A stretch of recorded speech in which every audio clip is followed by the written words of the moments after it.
Hi everyone and welcome back. I hope आप सब सही होंगे और इसके पहले वाली वीडियो आपने बहुत इन्जॉय किया होगा, आपको समझ में आएगा और स्पेशली आप नोट्स बना रहे होंगे। And today I am delivering about news trading, जो फोरेक्स का सेंसेशनल कहते हैं ना, एक इंस्टाग्राम पे ये सारी चीज़ें बहुत ज़्यादा इन्फ्लुएंस कर रही हैं। जो लोग कहते हैं ना पूरा पूरा आके बस एकदम न्यूज़ ट्रेडिंग पे डिपेंड हो जा रहा है। तो मुझे एक आपका ये बहुत बड़ा मिथ क्लियर करना है कि हर कोई को पता नहीं होता है कि कब मार्केट में किस डायरेक्शन में मूवमेंट आएगी बेसिकली। तो आज जो हमारा टॉपिक है वो बहुत ही ज़्यादा कहते हैं ना हाइप्ड, ओवर हाइप्ड टॉपिक है, जिसके बारे में बात करने वाले हैं। That is news and events impacting forex. अब देखो, अगर ध्यान दो तो दिन पे दिन बहुत ज़्यादा यानी in the trillions worth foreign exchange market में लोग जा रहे हैं। यानी फॉरेन एक्सचेंज और फॉरेक्स मार्केट एक ऐसा कहते हैं ना एक्टिव और बिगेस्ट एक बड़ी मछली है, जिसके अंदर अथाह सागर, जिसको मेरे लैंग्वेज में बोला जाता है। यानी फाइनेंशियल टर्म्स में अगर देखा जाए तो सबसे बड़ा और एक्टिव फाइनेंशियल मार्केट कहा जाता है, जहाँ पे हर एक दिन ट्रिलियंस में लोग इंगेज होते हैं। तो यहाँ पे जब कहते हैं ना फॉरेन के एक्सचेंज का ट्रांजैक्शन होता है तो वो काफ़ी ज़्यादा हेवी वॉलेटिलिटी लेके आता है मार्केट में, जिसमें आपने सुना होगा कई सारे न्यूज़ के बारे में। दैट इज़ CPI हो गया, यानी कंज्यूमर प्राइस इंडेक्स, NFP, ठीक है, ये सारी चीज़ें हम देखते हैं। और अब मैं आपको एक एक करके सारी चीज़ें क्लियर करूँगी कि आपको कैसे इन सारी चीज़ों में परफॉर्म करना है, कैसे मार्केट को देखना है, ठीक है। Next is impact of news releases, यानी कहाँ से न्यूज़ जब रिलीज होती है तो उसका कहाँ इम्पैक्ट पड़ता है, बेसिकली हम ये देखने वाले। तो देखो, जो मेजर न्यूज़ होते हैं उनके बारे में मैं आपको पहले बताना चाहूँगी। दैट इज़ सेंट्रल बैंक के जो रेट डिसीजंस आते हैं, जहाँ पे पता चलता है कि रेट बढ़ा है, रेट घटा है, कि रेट स्टेबल है, उसके अकॉर्डिंगली मार्केट में वोलेटिलिटी आती है, ठीक है। अब जैसे नॉन फार्म पे रोल होता है, जिसको NFP बोला जाता है। बेसिकली इसमें क्या होता है कि जिसमें सेंट्रल बैंक के जो रेट डिसीजंस हो गए और नॉन फार्म पे रोल हो गए, इसमें आपका एम्प्लॉयमेंट रेट क्या है, ये सारी चीज़ें क्लियर आउट रिलीज होती हैं। यानी एक कंट्री का इकोनॉमिक ग्रोथ रिप्रेजेंट होता है, जो मैंने आपको इसके पहले वाले वीडियो में बताया था। That is economic indicators show करते हैं कि मार्केट में सिग्निफिकेंट मूवमेंट आएगा या फिर सिग्निफिकेंट डाउनफॉल आएगा। यानी एक इकोनॉमिक ग्रोथ ये रिप्रेजेंट करता है कि मार्केट, उसकी करेंसी की वैल्यू एप्रिशिएबल है या फिर डिप्रिशिएबल है। यानी जो मेजर न्यूज़ हो गई सेंट्रल बैंक के जो रेट रिलीज, जहाँ पे इंटरेस्ट रेट का बात किया जाता है, NFP न्यूज़ हो गई, जो कि एक करेंसी मार्केट में बहुत ज़्यादा कहते हैं ना ड्रास्टिक सिग्निफिकेंट वोलेटिलिटी लेके आती है मार्केट में, जिसकी वजह से बेसिकली हम गोल्ड में ट्रेड करते हैं। यानी कहते हैं ना US डॉलर से आपका कोरिलेशन होता है गोल्ड का, यानी अगर US ऊपर जा रहा है तो गोल्ड नीचे जाता है। तो ये सब कहते हैं ना गोल्ड में इसका ड्रास्टिक चेंज आता है। यानी कभी कभार होता है 100-200 पिप ऐसे ही बन जाती है सिर्फ न्यूज़ के बिहाफ पे। अगर न्यूज़ नेगेटिव आई तो फिर काम खत्म, ठीक है। और देखो, एक चीज़ और पहले तुम्हें क्लियर कर दूं, दैट सब किसी को नहीं पता होता है कि मार्केट में गोल्ड का मूवमेंट किस डायरेक्शन में रहेगा, specially on news trading days. तो अगर कोई आपसे कह रहा है कि ये पक्का होगा, तो देखो आप बेसिकली रेट डिसीजंस को देख सकते हो कि सेंट्रल बैंक की जो मॉनेटरी पॉलिसीज़ है उनके अंदर कौन से रेट इंटरेस्ट में चेंज आया है, या फिर स्टेबल है या फिर घटे हैं। तो ऑब्वियस ही बात है उसके वजह से इम्पैक्ट आएगा मार्केट में, ठीक है, हलचल तो मचेगी। अब होता है, देखो, traders often anticipate news event leading to pre release market. यानी होता है ना, कभी आपने सुना है 6 बजे न्यूज़ आती है, 5:59 पे लोग ट्रेड प्लेस करते हैं, धड़ाक्स बूम होता है ना, देखा होगा आपने बहुत सारे ऐसे इंस्टाग्राम पे वीडियोस भी जो कि आपको ये दिखाते हैं।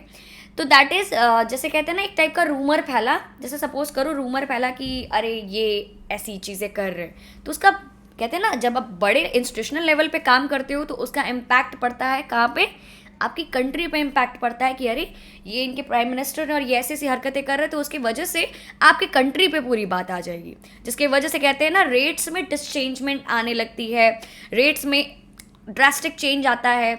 और उसी के बिहाफ पे प्रिडिक्ट करते हैं लोग कि बाइंग होगी या सेलिंग होगी, बेसिकली ऑन रूमर्स पे ट्रेड किया जाता है, ठीक है। तो ये हो गया कि मार्केट की रिलीज, मतलब न्यूज़ के रिलीज होने से पहले मार्केट में प्रिडिक्शंस करते हैं, बेसिकली ऑन रूमर्स पे आप ट्रेड करते हो। यही होता है न्यूज़ ट्रेडिंग की सच्चाई, कि हमें ये देखना पड़ता है कि मार्केट का मोमेंटम पॉजिटिव साइड या फिर नेगेटिव साइड रहेगा। नाउ अगर आप अब हम बात करेंगे कि ये सारी चीज़ों को हम ट्रैक कैसे कर सकते हैं। तो बेसिकली इकोनॉमिक कैलेंडर होता है जहाँ पे हम ये सारी चीज़ें हमको मिल जाती हैं कि किस दिन कौन से न्यूज़ को रिलीज़ करना है, किस दिन क्या आएगा, किस दिन सीपीआई है, किस दिन एनएफपी है, ये सारी चीज़ें आपको पता चल जाएंगी। ठीक है, अब इकोनॉमिक कैलेंडर होता क्या है, बेसिकली पहले मैं आपको ये बता दूँ दैट इकोनॉमिक कैलेंडर आपको प्रोवाइड करता है कि जो भी अपकमिंग इकोनॉमिक एक्टिविटीज़ हैं, न्यूज़ रिलीज़ है और इकोनॉमिक इवेंट्स जो भी आने वाले हैं, वो आपको एक कैलेंडर, जैसे हमारा कैलेंडर होता है जिसमें पता रहता है कि इस दिन ये फेस्टिवल है, इस दिन ये फेस्टिवल है। तो बेसिकली फॉरेक्स मार्केट में आपको इकोनॉमिक कैलेंडर्स मिलते हैं जहाँ पे अपकमिंग जो इवेंट्स होती हैं, न्यूज़ रिलीज होती है, वो सारी शेड्यूल्ड रहती हैं, आपको पता होती है कि यहाँ ये इस दिन ये निकलेगा, इस दिन ये निकलेगा। ठीक है, जो कि एक तरीके से आप कह सकते हो ट्रेडर्स को प्लानिंग एंड प्लॉटिंग करने में हेल्प करता है कि वो अगर बहुत ज़्यादा हाई वोलेटिलिटी मार्केट है या फिर हाई वोलेटिलिटी पीरियड है तो वहाँ पे वो सारी चीज़ों को रिस्क जो अपना है उसको मैनेज करके चले, बहुत ज़्यादा कहते हैं ना, बहुत ज़्यादा पैसा ना लगा दे या बहुत ज़्यादा आप मेरी बात समझ पा रहे हो कि अगर हाई वॉलेटिलिटी रिस्क होता है तो वहाँ पे हमें अपने फंड्स को मैनेज करना आना चाहिए, नहीं तो अकाउंट भी ब्लो हो सकता है। और अक्सर कर लोग ये गलती करते हैं कि न्यूज़ ट्रेडिंग में करते हैं और पूरा पूरा अकाउंट एक ही दिन में साफ। तो इट्स अ प्रोबेबिलिटी गेम, आपको नहीं पता है कि मार्केट किस साइड में लीड करेगा, नेगेटिव साइड और अ पॉजिटिव साइड। आप बेसिकली ट्रेड में एनालिसिस कर सकते हो, इट्स अ प्रोबेबिलिटी गेम। ठीक है, तो पोटेंशियल मूव्स के साइड हम पोजिशनिंग कर सकते हैं। अब दूसरा आता है जियोपॉलिटिकल इवेंट्स, जिसमें इलेक्शंस आते हैं, ट्रेड वॉर्स आते हैं, जियोपॉलिटिकल टेंशंस होती हैं, जिसके वजह से पूरा कंट्री इम्पैक्ट होता है। तो कंट्री इम्पैक्ट हो रहा है तो ऑब्वियस ही बात है, जब कंट्री में मेजर पेयर्स है तो वो भी इम्पैक्ट होंगे, करेंसी की वैल्यू भी डिप्रिशिएट होगी और सारी चीज़ें अकॉर्डिंगली प्लेस होती हैं। तो जब मान लो एग्जाम्पल लेते हैं, ब्रेक्सिट यूएस चाइना का जब ट्रेड टॉक चल रहा था तो वहाँ पे एक शार्प आपका करेंसी फ्लक्चुएशन आया था, जिसकी वजह से जब देखो किसी भी दो कंट्री में वॉर चलती है, सपोज अभी ये इजराइल का वॉर जो चल रहा था, वहाँ पे करेंसी में कितना ज़्यादा चेंज आया था, कितना ज़्यादा मार्केट में डाउनफॉल आया था, बहुत सारी चीज़ें चल रही थी बैक टू बैक, जहाँ पे एक मार्केट का नेक्स्ट मूव क्या है यह किसी को नहीं पता, भले आप कितना प्राइस एक्शन पढ़ लो, कितना कुछ कर लो, लेकिन जब अचानक से मैनिपुलेशंस आती हैं तो आपको नहीं पता है कि मार्केट में क्या होने वाला है, राइट। उसी तरीके से जियोपॉलिटिकल इवेंट्स होते हैं जहाँ पे इलेक्शंस के बारे में बात करते हैं हम लोग, ट्रेड वॉर्स के बारे में बात करते हैं, और अभी जो जियोपॉलिटिकल टेंशंस चल रहे हैं, मतलब किससे क्या, किसकी लड़ाई चल रही है, किसने अटैक कर दिया, ये बेसिकली ये सारी चीज़ें इसमें आती हैं। और एग्जाम्पल अभी मैंने दिया ब्रेक्सिट यूएस चाइना, आप सर्च करना अगर आपको नहीं पता है, ट्रेड टॉक बेसिकली, जिसकी वजह से एक शार्प करेंसी फ्लक्चुएशन आया था जिसमें करेंसी हिल गई थी। अब एग्जाम्पल मैंने दिया आपको जो ब्रेक्सिट रेफरेंडम का, तो इसका इम्पैक्ट कहाँ पड़ा था, जीबीपी यूएसडी पे पड़ा था। ठीक है, पूरा पूरा डायरेक्ट इम्पैक्ट पड़ा था। अब होता है next topic is interpreting economic reports.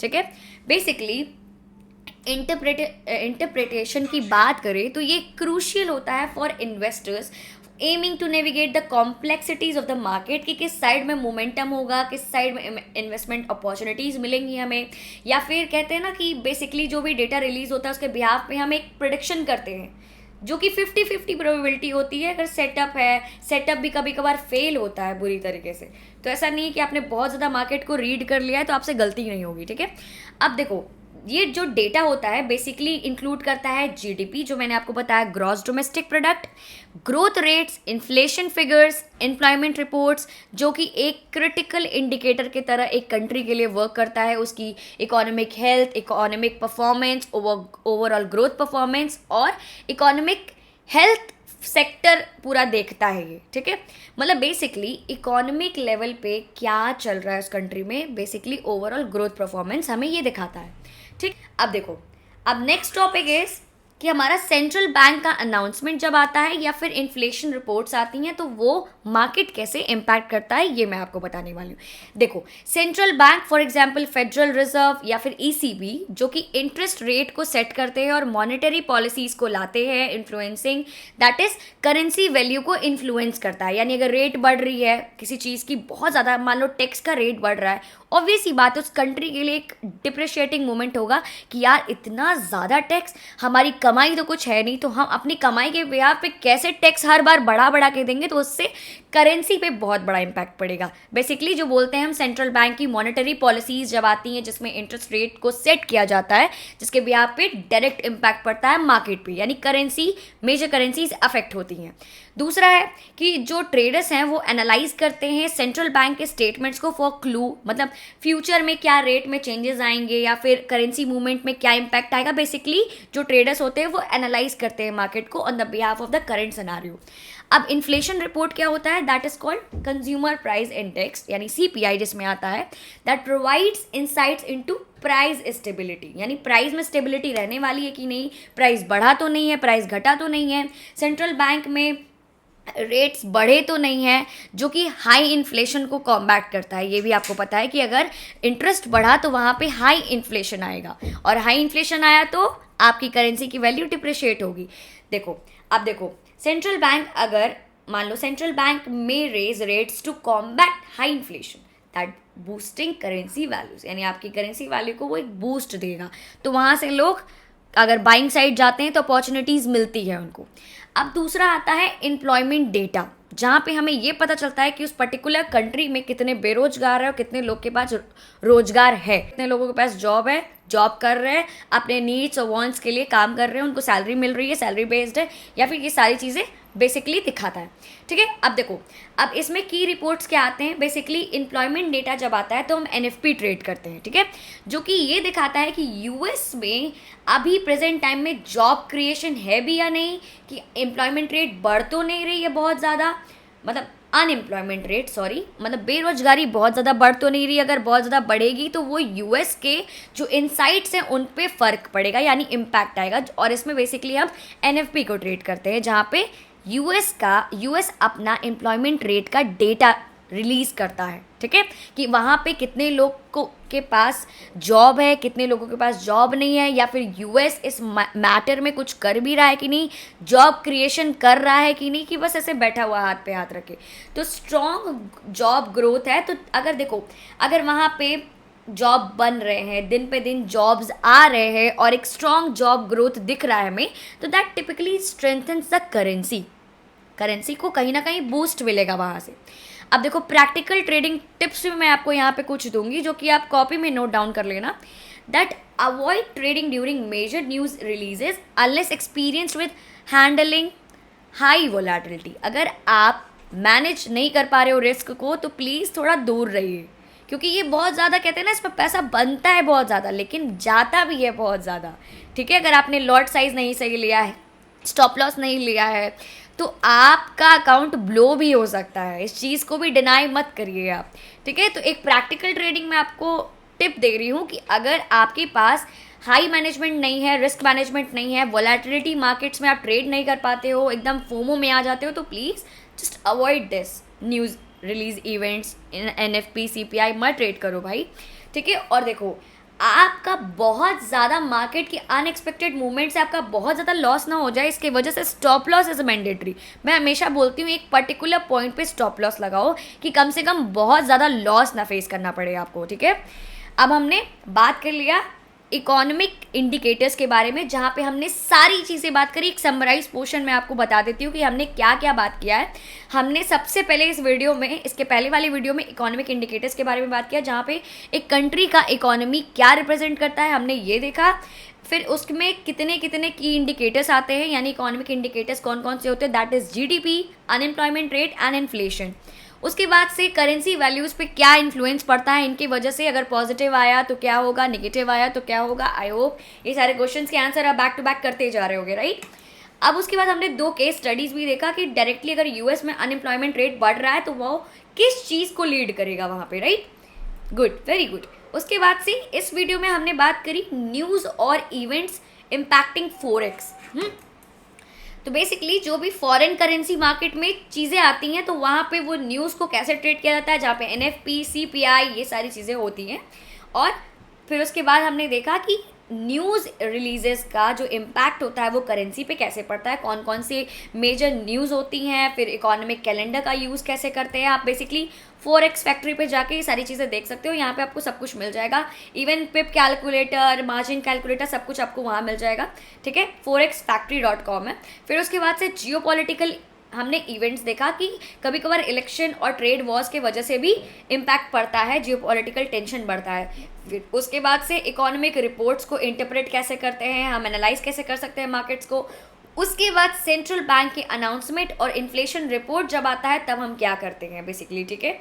तो यहाँ पे हम CPI ट्रेड करते हैं, और जब एम्प्लॉयमेंट डेटा आता है तो वहाँ पे हम NFP ट्रेड करते हैं। Very good. और हमने प्रैक्टिकल ट्रेडिंग ट्रिप्स भी आपको दी है, दैट इज़ कि अगर आप हैंडल नहीं कर पा रहे हो रिस्क को तो please avoid all these kind of news event, क्योंकि देखो यहाँ पे पैसा बनेगा, लेकिन अगर सही डायरेक्शन में जाओगे तब पैसा बनेगा, नहीं तो पूरा अकाउंट ब्लो भी हो सकता है अगर सही तरीके से मैनेज नहीं किया रिस्क को, ठीक है। अब आई होप आपको ये जो वीडियो है काफ़ी इंटरेस्टिंग लगा होगा, और ये जो तरीका है वो भी इंटरेस्टिंग लगा होगा समझाने का। मैंने अपना पूरा बेस्ट आपको दिया है। आई होप आपको कोई सारी चीज़ें समझ में आई होंगी। और देखो, बहुत ज़्यादा डिटेल में समझना है तो ट्राई नोट्स, लिखना चालू करो कि की पॉइंट्स क्या हैं, पॉइंटर्स क्या है, उसके बारे में अपने साइड से रिसर्च करो। Curiosity is a big thing and patience is the key to success. अगर आपको सक्सेस होना है तो आपके अंदर पेशेंस और डिसिप्लिन होना बहुत ज़्यादा ज़रूरी है। एंड आई होप अभी तक के जितने वीडियोस होंगे आपको वैल्यूएबल लगे होंगे, कंटेंट में क्रिएशन सही लगा होगा, और आई होप मैं इसकी आगे भी सारी चीज़ें आपको परफेक्ट वे में डिलीवर करने की कोशिश करूँगी। और इसमें थोड़े बहुत टॉपिक्स और बचे हैं, तो let's move forward with the next one. I hope तब तक के लिए टेक केयर।